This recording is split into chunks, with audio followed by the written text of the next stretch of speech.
SCP-2275. Object Class, Euclid. Special Containment Procedures. Site-67 is to maintain a cover organization. See Asset File FO4228/19/67/78, Združenie zbirals FZ Namkvis Hodny Slovenij, dedicated to covertly identifying philatelists of Slovenia and surrounding regions. Individuals flagged for heightened probability of contact by SCP-2275 are subject to interception of all postal mail for monitoring. Flagged individuals that are subsequently contacted by SCP-2275 are to be provided with a wide variety and number of postage stamps through Združenie zbirals FZ Namkvis Hodny Slovenij under the auspices of member appreciation efforts until such a time as all anomalous phenomena occurring in the vicinity of the individual cease, at the discretion of the Research Director. A designated research subject residing at Site-67 is to be periodically made available as a potential SCP-2275 contactee for the purposes of studying correspondence and phenomena generated by the anomaly. All SCP-2275 correspondence is to be maintained in the Site-67 archives. TTT. Description: SCP-2275 is an unobservable entity capable of generating posted mail to certain recipients and affecting localized changes to currently understood reality in the vicinity of these recipients. After review of archival documents from the defunct Imperial Commission on Transgressive Occurrences, obtained pursuant to the Debrecen Agreement of 1990, and subsequent experimentation and analysis, researchers believe SCP-2275 to be a Class Keyr's thought-form entity. SCP-2275 generates and sends correspondence to individuals in the vicinity of Ljubljana, Slovenia with a demonstrated interest in Philately 1. To date, 61.5% of persons contacted by SCP-2275 in this manner have resided within a 75 km radius of Ljubljana, with the remaining cases scattered throughout the region of Southern Europe. Prior to establishment of current containment protocols, as many as 800 individuals were believed to have been receiving SCP-2275 correspondence. Correspondence sent by SCP-2275 always bears a Colwitz stamp too, along with sufficient Slovenian postage for delivery to the intended recipient. No return address is present. In each case, the contents are a single sheet of paper, folded into thirds, featuring a handwritten phrase or series of words in Slovenian. The handwriting in each sample is consistent with that documented in Imperial Commission on Transgressive Occurrences Dispatch No. 37. Refer to Addendum 2275.1 for a representative sample of SCP-2275 correspondence. Individuals who are intended recipients of SCP-2275 correspondence are subject to a series of local disturbances in reality. These phenomena decrease markedly in frequency and intensity if the affected individual continuously obtains and catalogs postage stamps. Most documented subjects intuitively grasp this relationship upon the initiation of these disturbances, and established or increased their stamp collections accordingly. Subjects receiving correspondence from SCP-2275 have been recorded experiencing the following anomalous occurrences: Colwitz stamps appearing spontaneously in subjects' pockets and personal belongings, faint vocalizations emanating from plumbing fixtures and air vents, in all cases unintelligible and belonging to a female. Most observers have characterized these vocalizations as being fearful or distressed.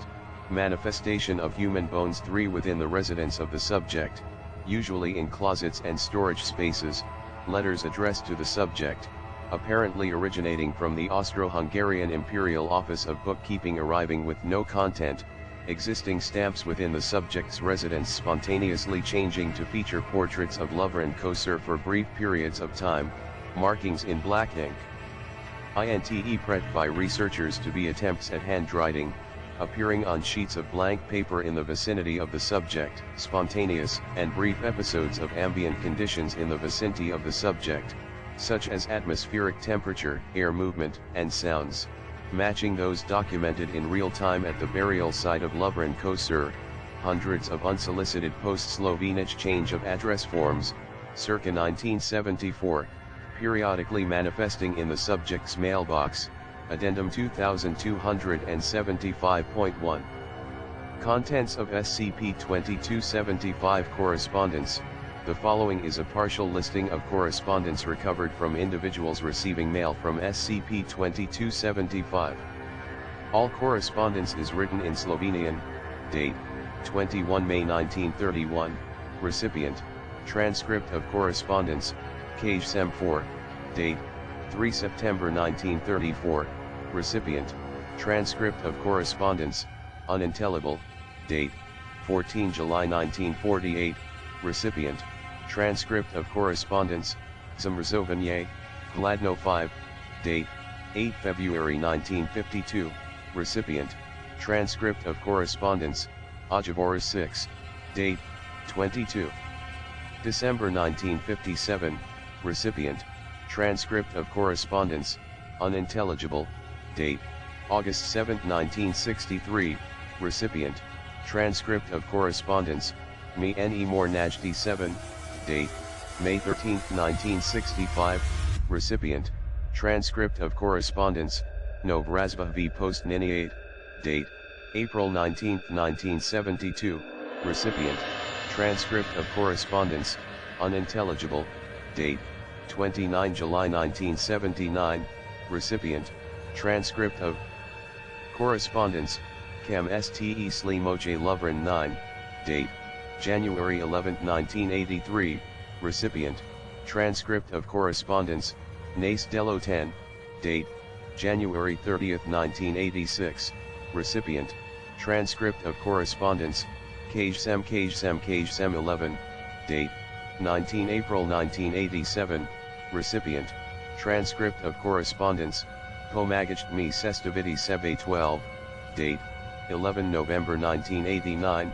Recipient: Transcript of correspondence, Prosim Lovren 13. Date: 1 March 1990. Recipient: Transcript of correspondence, Odber Priznavaginil Nost 14. Date: 18 December 1991. Recipient: Transcript of correspondence, unintelligible. Date: 23 June 1995. Recipient: Designated research subject, Site 65. Transcript of correspondence, Nenaravno 15. Date: 16 August 1999. Recipient: Designated research subject, Site 65. Transcript of correspondence, Moha. No Tranjas 16. Date: 3 February 2002. Recipient: Designated research subject, Site 65. Transcript of correspondence, Nipobega 17. Date: 21 August 2010. Recipient: Designated research subject, Site 65. Transcript of correspondence, Posablusion v Peklu 18. Addendum 2275.2, Imperial Commission on Transgressive Occurrences Dispatch No. 37. Researchers note: the following is a transcription of a dispatch from the Imperial Commission on Transgressive Occurrences, an agency of the Austro-Hungarian Empire active from 1830 to 1839. Headquartered in Budapest, this agency was tasked with investigating what would be contemporarily termed as paranormal activity. Archives of this agency were turned over to the Foundation following discussions with Soviet authorities in 1990. Translated for this file into English from the original Hungarian, on an unknown correspondent of Mr. Lovren Kosur, this commission notes for the records and benefit of the Voivode a curious incident reported by Lovren Kosur, a public official of the empire who has attained renown for his innovations in the postal system. In my visit with Mr. Kosur at the Russworm Coffee House, he described to me how he conceived of his celebrated invention. The idea of developing a system of postage that would eliminate the burdensome prospect of payment upon delivery of parcels, Mr. Kosur described, was one that took hold of his person, dominating his thoughts and waking hours. He came to playfully imagine this all-consuming desire as a species of muse, such as those fancifully described by artists and poets and the like. He termed his muse Philotia, and would often invoke her presence when sketching out designs for his stamps and drafting protocols for their deployment, The first letter he received from Philotea was shocking to Mr. Kosur, as he had not told anyone of his imagined inspiration for his idea, nor even discussed his innovation at all except with peers in the ministry and abroad. The level of detail with which Philotea described Mr. Kosur's idea and his passion for seeing it adopted was highly uncanny, and no reasonable explanation of how anyone could write with this knowledge was apparent.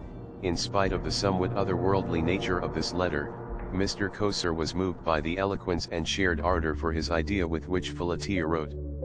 As I read the contents of the mysterious letter, I had to agree. Whoever this woman was, she was filled with grand ideas about the importance of correspondence, of shared understanding between all quarters of humanity. I read the letters that Mr. Kosur received, and I could not help but be inspired with a vision of a grand brotherhood of man, so beautifully elaborated in this woman's elegant script and flights of poetic phrase. Mr. Kosur responded to his newfound associate in turn, and began an intensive correspondence, which he confided to me as being largely responsible for his thought processes in developing the particulars of how his system of stamp postage would be implemented. Mr. Kosur showed me the letters he received from his partner in this venture, and drew my attention to the fact that Philotea's correspondence already bore stamps such as those that are now common in the empire but were unknown at the time. These stamps featured the hopeful countenance of a young woman, the small portraits echoing perfectly the enthusiasm which Mr. Kosur described himself feeling as he pursued his idea.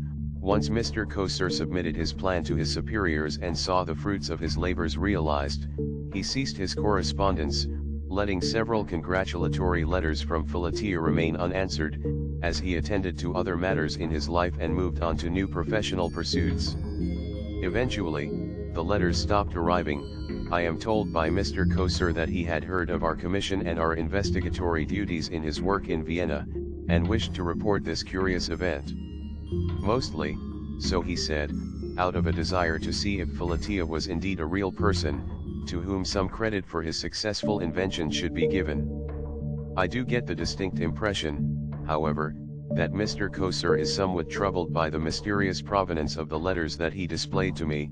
The unusual nature of our meeting notwithstanding, my conversation with Mr. Kosur was an enlightening and pleasant one. He did leave me, by way of our parting exchanges, with a sense of unmistakable regret on his part, a sort of sorrow at the loss of this fantastic correspondence. He wistfully remarked, as older gentlemen are wont to, that he wished the matter had been just a little different, that he had not laid aside this mystery of his as he pursued the later course of life. The notability of the personage involved in this occurrence is certainly unusual, and I believe the matter is worthy of further study. I have enclosed the correspondence referenced above, which Mr. Kosur has so kindly provided to us for our purposes. We shall speak more of this when I arrive again in Budapest a fortnight hence, sealed and signed, Deso Names, Footnotes, 1. The study of stamps and general postal history, 2. A unique stamp found only on SCP-2275 correspondence featuring a depiction of the 1934 Kathy Kollwitz lithograph Todd Pachtine Frau, 3. All bones manifested in this manner have been confirmed through DNA analyses as belonging to Lovren Kosur, despite exhumation and accounting of skeletal remains. 4. Translation, Where am I? 5. Translation, Freezing, Cold. 6. Translation, Reply. 7. Translation, Cannot find me. 8. Translation, A new development in postage. 9. Translation, Where have you gone my Lovren? Presumably Lovren Kosur ed. 10. Translation, Our work. 11. Translation, Where am I? Where am I? Where am I? 12. Translation, Help me peace myself. 13. Translation, Please Lovren. 14. Translation, The committee recognizes genius. 15. Translation, Unnatural. 16. Translation, My insides / innermost being / entrails. 17. Translation, No escape. 18. Translation, Forgotten in hell.